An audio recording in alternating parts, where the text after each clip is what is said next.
Eh bien, salut à tous, c'est le Doc. Aujourd'hui, on va parler de Michel Clouscar et de son ouvrage Le capitalisme de la séduction. C'est parti, générique.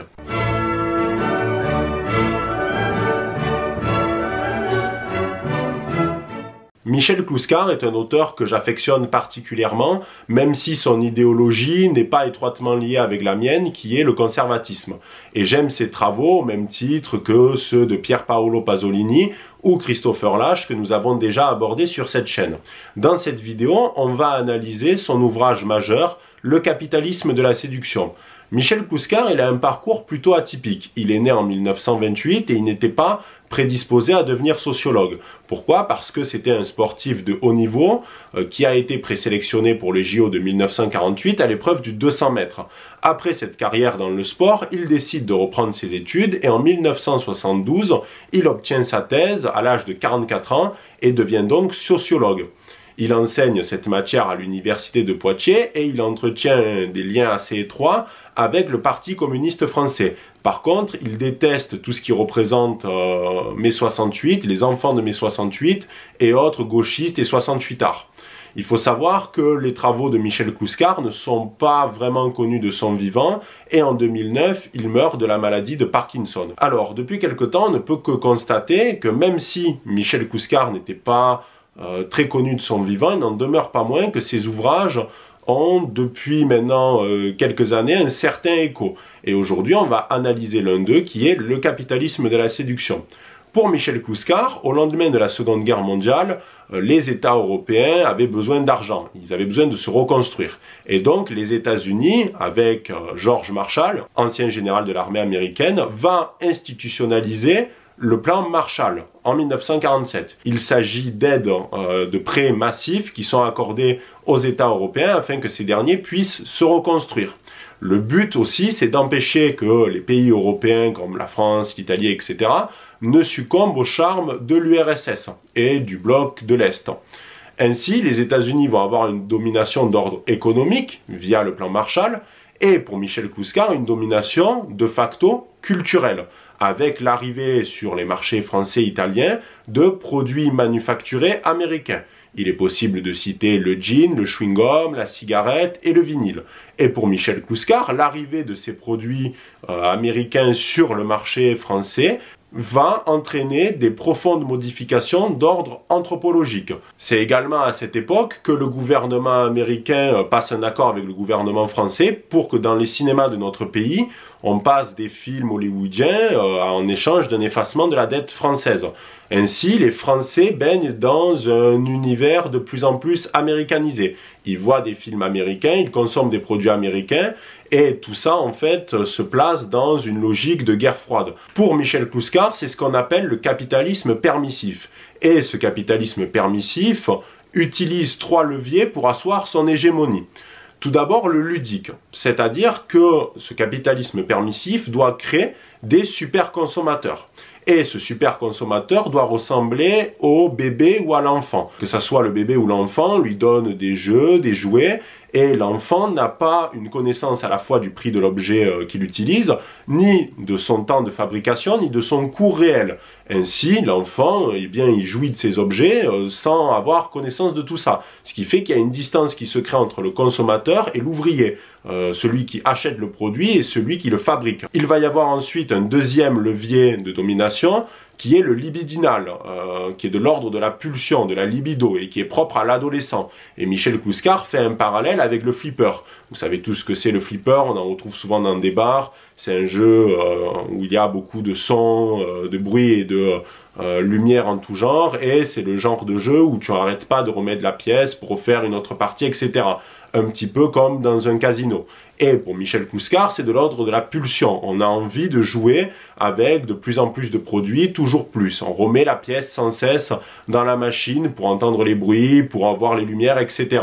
Et bien là, c'est pareil avec ce capitalisme permissif. C'est de l'ordre de la libido, de la pulsion. Et enfin, on a le marginal, mais je reviendrai plus loin sur ce levier de domination dans la vidéo. Comme je t'ai dit tout à l'heure, Michel Clouscar part du principe que l'arrivée de ces produits manufacturés américains sur le marché français a entraîné des changements dits anthropologiques. Par exemple, pour Michel Clouscar, le jean est le meilleur emblème de cette société américanisée et de cette volonté d'uniformisation de la société. Tout le monde porte des jeans et on dit à la femme: porte un jean si tu veux te sentir libre. Pour Michel Clouscar, il y a une confrontation entre le monde traditionnel rural et le monde qui se veut citadin, ouvert sur le monde et donc américanisé. De ce fait, le jean, pour Michel Clouscar, qui était autrefois l'uniforme de l'ouvrier, va devenir l'uniforme du français moyen américanisé. D'ailleurs, il part du principe que ce qui est intéressant avec le jean, c'est qu'il a déplacé la notion de désir chez la femme. Autrefois, pour Michel Clouscar, le désir chez une femme, ce qui était mis en valeur était sa poitrine, le haut de son corps, tandis qu'avec le jean, on se déplace plutôt vers les fesses. Mais les hommes ne sont pas en reste, puisque Michel Clouscar part du principe qu'à partir des années 60, il va y avoir la mode aux cheveux longs. Les hommes vont se faire pousser les cheveux pour ressembler à des figures un petit peu révolutionnaires, à la Che Guevara, etc. Sauf que c'est de la poudre aux yeux. Et ce qui est plutôt intéressant, c'est que ce parallèle avec les cheveux longs est aussi fait par Pier Paolo Pasolini dans Les Écrits corsaires. Michel Clouscar estime que ce capitalisme permissif a aussi créé le phénomène de bande. C'est-à-dire que les jeunes se sont regroupés en bande. Et pour ce capitalisme permissif, c'est extrêmement intéressant. Pourquoi? Parce que ça reproduit anthropologiquement une entreprise avec un leader charismatique à sa tête, celui qui va être à la tête du groupe, à la tête de la bande, et les autres qui vont graviter autour de lui et qui vont être ses faire-valoir ou ses bons petits employés. Ainsi, c'est institué chez les jeunes cette idée de l'entreprise, cette idée qu'on va mettre en place les conditions de ton futur emploi à travers ta bande d'amis. C'est pas anodin. Et Michel Clouscar part du principe que pour le capitalisme permissif, cette bande ne doit être ni trop basse socialement, parce que sinon ça devient des racailles, pour faire simple, ni trop haute, parce que ça devient des élites. Donc ils doivent être dans une forme d'uniformisation complète. Pour Michel Clouscar, ces bandes, on les retrouve principalement à mai 68. Et mai 68 a été pour lui le cheval de Troie de la mise en place de cette nouvelle société américanisée, ultra-capitaliste, et surtout l'hégémonie de ce qu'il appelle la social-démocratie. Et là, il tape dans le mille. Pourquoi? Parce que des individus comme Cohn-Bendit, qui ont été les artisans de mai 68, ont été les premiers à, par exemple, appeler à voter pour Emmanuel Macron. Donc, c'est un braquage complet. Ce capitalisme permissif utilise tous les moyens pour asseoir son hégémonie. Tout d'abord par le biais du cinéma, comme je vous ai dit tout à l'heure, en envoyant des images implicites aux individus, des messages politiques, des symboles. Alors pour Michel Clouscar, ils ne doivent pas être trop visibles, sinon ça perd de son intérêt, ça doit être toujours presque des images subliminales, ça doit être très implicite, il ne faut pas que ça soit trop voyant, sinon en fait ils en perdent l'intérêt premier qui est d'impacter l'individu qui va voir le film. Ça c'est pour Netflix entre autres. Et cette nouvelle société va se façonner aussi via la musique. À la fois via la musique rock. On sait que la musique rock était écoutée par les jeunes parce qu'ils se sentaient dissidents, c'était une musique subversive, etc. Alors qu'en fait, pour Michel Clouscar, le rock et le bras armé de ce capitalisme permissif, c'est une industrie, ils veulent faire avant tout de l'argent. Et les jeunes qui se pensent rebelles à écouter du rock ne le sont absolument pas, ils sont pleinement intégrés dans ce système. On peut faire un parallèle aujourd'hui avec le rap qui est vu comme une musique de dissidents, alors qu'en réalité les rappeurs sont pleinement intégrés dans le système capitaliste aujourd'hui. Et ils ne sont pas du tout des dissidents. Michel Clouscar parle également de la musique disco, qui a créé des nouveaux besoins, notamment celui de la discothèque qui va être le nouveau QG du mondain, du super consommateur. Et d'ailleurs, il rajoute que le rock, initialement, provient du jazz qui était une musique de prolétaires. C'est-à-dire que ce capitalisme permissif récupère toujours des symboles qui appartenaient à des prolétaires ou à des classes inférieures pour l'imposer et l'uniformiser à toute la société dans l'ensemble et en faire de l'argent. Enfin, il y a le troisième levier de domination que je vous ai mentionné tout à l'heure, qui est le marginal. Le marginal, c'est une fois arrivé à l'âge adulte. C'est la consommation de drogue et le sexe libertin.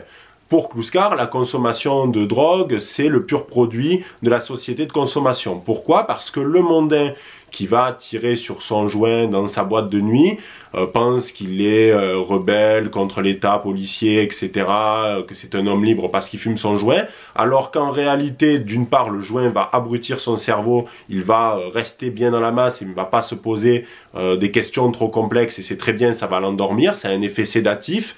Et par contre, la drogue en elle-même, c'est un produit rare, exclusif, ce qui fait que c'est le meilleur emblème de la société de consommation, et c'est absolument pas dissident de prendre de la drogue. Michel Clouscar aborde ensuite la question du sexe libertin. Pour lui, nous sommes rentrés à l'ère du phallocrate. Les gens couchent tous ensemble, les partenaires sont interchangeables, il n'y a plus de vraie vie de couple solide sur le long terme, c'est une recherche de jouissance perpétuelle. Et les néo-féministes pensent qu'elles se sont affranchies de l'homme via la pilule et l'avortement, mais en réalité c'est un leurre complet. Pourquoi? Parce que pour Michel Clouscar, la pilule est un produit de consommation. On vend à l'adolescente l'idée qu'elle a besoin absolument de la pilule pour être une femme libre et indépendante et qu'elle doit utiliser la pilule, même s'il y a d'autres moyens de contraception, etc. On lui fait croire que la pilule est le seul moyen possible et qu'elle doit à tout prix en tant que femme utiliser la pilule, même si ça a des répercussions sur sa santé, etc. Et l'avortement permet aux phallocrates de pouvoir coucher partout sans avoir un enfant à sa charge qu'il ne désirait pas.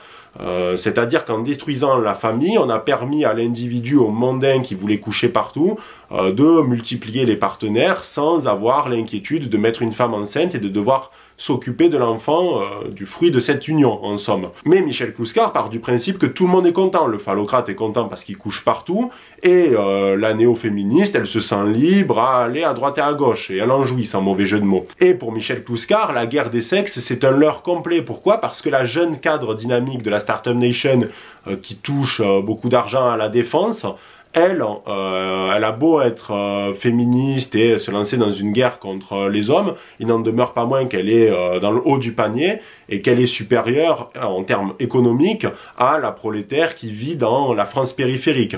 Et on peut faire un parallèle avec ce que disait Douglas Murray lorsqu'il avait rencontré des femmes multimillionnaires qui travaillaient toutes à la City et qui se plaignaient de leurs conditions de femmes alors qu'elles étaient toutes dans le top tier dans la société. Elles étaient millionnaires, très bien installées, chefs d'entreprise, etc. Donc elles n'avaient pas à se plaindre.